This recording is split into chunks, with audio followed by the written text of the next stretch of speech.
சூரிய குடும்பம் full lesson வந்து ஷார்ட் நோட்ஸ் வந்து முடிச்சாச்சு. அடுத்தது வந்து ஒன் வேர்டு புக்குக்கு பின்னாடி இருக்க புக் பேக் கொஸ்டின்லாம் வந்து பார்த்தரலாம். One word question.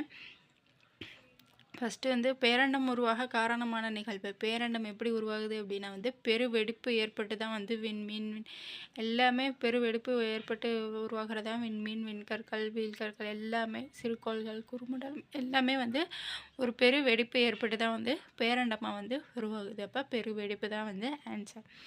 அடுத்து வந்து இரு வான்பொருட்களுக்கு இடையிலான தொலைவை அளக்க உதவும் அளவு எது அப்படின்னா வந்து ஒளியாண்டு. வான்பொருட்களுக்கு தொலைவை அளக்கிற உதவுறது ஒளியாண்டு. இது வந்து நம்ம நோட்ஸில் பார்த்தோம் இல்லையா. அடுத்து வந்து சூரிய குடும்பத்தின் மையம். சூரிய குடும்பத்தோட மையத்தில் என்ன இருக்கும்? சூரியனை சுற்றி தான் வந்து அந்த கோள்கள் வந்து சுற்றி வருது.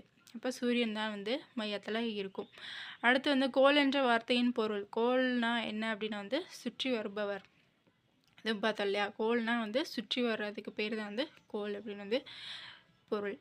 அடுத்து வந்து அதிக துணைக்கோள்களை கொண்ட கோள் எது அப்படின்னா வந்து வியாழன். வியாழன் கோள் தான் வந்து அதிக துணைக்கோள்கள் வந்து கொண்டு இருக்கும். இருக்கிறதுலே வந்து அதிகமான துணைக்கோள் வந்து வியாழனுக்கு தான் வந்து இருக்குது. அடுத்து வந்து நிலவிற்கு அனுப்பப்பட்ட முதல் இந்திய விண்கலம் எது அப்படின்னா வந்து சந்திராயன் 1. இதுதான் வந்து ஃபஸ்ட்டு அனுப்பியிருப்பாங்க. அடுத்து வந்து கொஸ்டின் வந்து புவியின் சாய்வு கோணம். சாய்வு கோணம் எவ்வளோன்னு பார்த்தோம் இல்லையா. 23.5 டிகிரியில் வந்து சாய்வு கோணம் வந்து இருக்கும். இந்த டிகிரியில் தான் வந்து சாய்வை வந்து சுற்றிக்கிட்டு இருக்கு. அடுத்து வந்து நிலநடுக்கோடு சூரியனை நேராக சந்திக்கும் நாட்கள். 2 நாட்கள் வந்து சொன்னோம் இல்லையா. கடகரேகை வந்து கடக்கும் அப்படின்னு. ஒன்று வந்து விலகி இருக்கும். இந்த வட அரைக்கோளம் வந்து விலகி இருந்தால் தென் அரைக்கோளம் வந்து கிட்டத்தில் இருக்கும். ஆப்போசிட்டில் வந்து இருக்கும் இந்த 2 நாள் அப்படின்னு வந்து பார்த்தோம் இல்லையா. அப்போ மார்ச் 21 செப்டம்பர் 23. அடுத்து வந்து சூரிய அண்மை நிகழ்வின் போது புவி சூரியனுக்கு அருகில் வந்து காணப்படும். அடுத்து வந்து புவியின் மேற்பரப்பின் மீது ஒளிப்படும் பகுதியும் ஒளிப்படாத பகுதியும் பிரிக்கும் கோட்டிற்கு என்னன்னு வந்து பார்த்தோம் இல்லையா. ஒளிர்வு வட்டம். ஒளிர்வு வட்டம்னா தான் வந்து ஒளிப்படுற பகுதியும் ஒளிப்படாத பகுதியும் பிரிக்கும் கோட்டிற்கு பெயர். அடுத்து வந்து சரியான விடையை தேர்ந்தெடுத்து.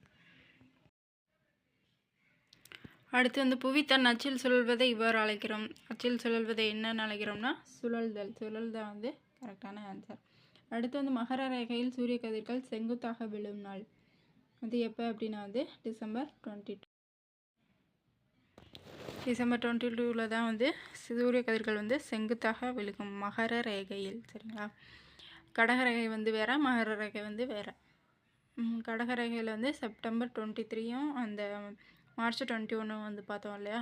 மகர ரேகையில் வந்து டிசம்பர் 22. அடுத்து வந்து சூரிய குடும்பம் அடங்கியுள்ள விண்மீன் திரள் மண்டலம் என்ன அப்படின்னா வந்து பால்வெளி என்று அழைக்கப்படுகிறது. அடுத்து வந்து மனிதன் தன் காலடியை பதித்துள்ள ஒரே விண்பொருள். காலடியை வந்து பதிச்சிருக்காங்க எங்கே அப்படின்னா வந்து சந்திரனில் தான், நிலாவில் தான் வந்து பதிச்சிருக்காங்க. அடுத்து வந்து எந்த கோளால் தண்ணீரில் மிதக்க இயலும். எந்த கோளால் வந்து தண்ணியில் மிதக்க இயலும். சனி கோளால் மட்டும்தான் வந்து தண்ணீரில் வந்து மிதக்க இயலும். அடுத்து வந்து பொருந்தாததை வட்டமிடுக. வியாழன், நெப்டியூன், சனி, வெள்ளி கொடுத்துருக்காங்க. இந்த வியாழன், நெப்டியூன், சனி இதுக்கெல்லாம் வந்து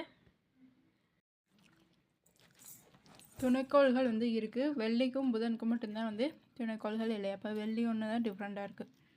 அடுத்து வந்து சிரியஸ், ஆன்டிரோமெடா, பால்வெளி, மெக்கலனிக் கிளவுட் இதெல்லாம் வந்து இந்த 3மே வந்து வேறு. சீரியஸுங்கிறது வந்து வேறு. அடுத்து வந்து ப்ளூட்டோ, ஏரிஸ், செரஸ், ஐயோ தான் வந்து பொருந்தாதது.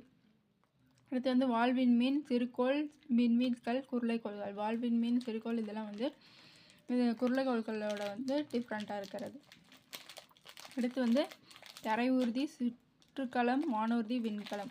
வானூர்தி தான் வந்து பொருந்தாதது. அடுத்து வந்து பொறுத்துக்க பார்த்தலாம்.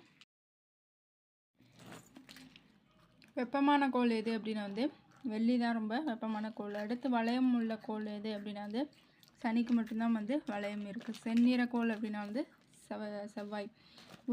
உருளும் கோள் என்னது அப்படின்னா வந்து யுரேனஸ். யுரேனஸ் வந்து சாஞ்சே வந்து இருக்கணும். உருளும் கோள் என்று அழைக்கப்படுவது யுரேனஸ். அடுத்து வந்து குளிர்ந்த கோள் எது அப்படின்னா வந்து நெப்டியூன். சரியான கூற்று வந்து பார்த்தலாம். வெள்ளிக்கோள் கிழக்கிலிருந்து மேற்காக சுற்றுகிறது. இது வந்து சரி. ஜூன் 24 நாளன்று கடகரேகையில் சூரிய கதிர்கள் செங்குத்தாக விடும். இதுவும் வந்து கரெக்டானது பார்த்தோம் இல்லையா. அடுத்து வந்து செவ்வாய்க்கோளுக்கு வளையங்கள் உண்டு. செவ்வாய்க்கோளுக்கு வந்து வளையங்கள் இருக்காது. சனிக்கோளுக்கு மட்டும்தான் வந்து இருக்குது. அப்போ மேலே கொடுத்துருக்கிறது வந்து சரி, 3வது வந்து தவறு. அப்போ 1 மற்றும் 2 கரெக்டான. அடுத்து வந்து கூற்றுகள் பார்த்தலாம்.